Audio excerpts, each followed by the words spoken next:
તો આગળ વાત સુરતની એશિયાની સૌથી વધુ શેરડી પિલાણ કરતી બારડોલી સુગર ફેક્ટરીની ચૂંટણીને લઈને રાજકીય માહોલ ગરમાયો છે। સહકાર પેનલ અને કિસાન પરિવર્તન પેનલ વચ્ચે પ્રતિષ્ઠાનો ચૂંટણી જંગ જામ્યો છે। બંને પેનલના ઉમેદવારોએ બારડોલી મામલતદાર કચેરી ખાતે ઉમેદવારી ફોર્મ ભર્યા હતા। વર્તમાન પ્રમુખ ભાવેશ પટેલની આગેવાની હેઠળ સહકાર પેનલ ચૂંટણી મેદાનમાં ઉતરી। બારડોલીના ધારાસભ્ય ઈશ્વર પરમારે સહકાર પેનલમાંથી ઉમેદવારી નોંધાવી છે। સહકાર પેનલ કુલ 16 ઉમેદવારોને મેદાનમાં ઉતાર્યા છે।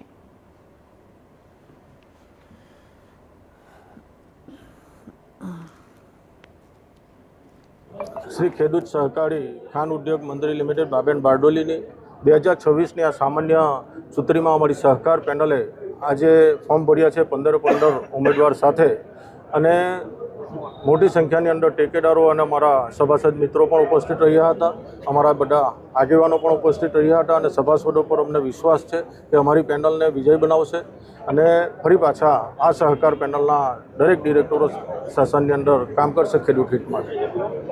આજે શ્રી ખેડૂત સહકારી ખાંડ ઉદ્યોગ મંડળી લિમિટેડ બાબેન બારડોલીની ચૂંટણી જ્યારે આવી પડી છે ત્યારે છેલ્લા 11 વર્ષથી પણ વધુ સમયથી ભાવેશભાઈની આગેવાનીમાં અમે વહીવટ કર્યો છે, પારદર્શક વહીવટ આપવાનો પ્રયાસ કર્યો છે।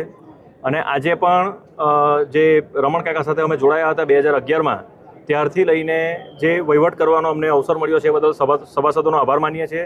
અને એક વિશ્વાસ ઊભો કરવાનો જે પ્રયત્ન કર્યો છે એના ભાગરૂપે સભાસદો પાસે આશા રાખીએ છીએ કે પછી ફરી પાછો આ વહીવટ જો અમને સોંપવામાં આવે તો અમે આ જ રીતે જે પ્રમાણે અમારો ભૂતકાળનો વહીવટ રહ્યો છે એ જ પ્રમાણે પારદર્શક અને પ્રમાણિક વહીવટ આપવામાં અમે પ્રયાસ કરીશું। અને જેના ભાગરૂપે મોટી સંખ્યામાં સમર્થકોના સમર્થનથી અમારા સર્વે ઉમેદવારોએ ભાવેશભાઈની આગેવાની હેઠળ ઉમેદવારી નોંધાવી છે અને એક પ્રમાણિક વહીવટ માટે એક પ્રયાસ કરીએ છીએ અને એના ભાગરૂપે આજે ઉમેદવારી પત્રો ભર્યા છે। હું પરેશ કુંદનલાલ પટેલ, ગામ વાંજ, કિસાન પરિવર્તન પેનલનો કન્વીનર। અમારી ટીમ સાથે અમે આજ રોજ પ્રાંત કચેરી ખાતે અમારી ઉમેદવારી નોંધાવી દીધી છે અને એક બ્યુગલ ફૂંકી દીધું છે સહકારી ક્ષેત્રની અંદર કે રાજકીય આગેવાનોનો સફાયો કરવા માટે અમે અમારી પેનલને લઈને અમે આવ્યા છે અને અમને આશા છે કે આ જંગી બહુમતીથી જે સભાસદો, ભાઈઓ, બહેનો, વડીલો અમારી સાથે આવ્યા છે તો અમને એવું લાગે છે કે જીત નિશ્ચિત છે અને પરિવર્તન આવવાની એક અમને આશા છે।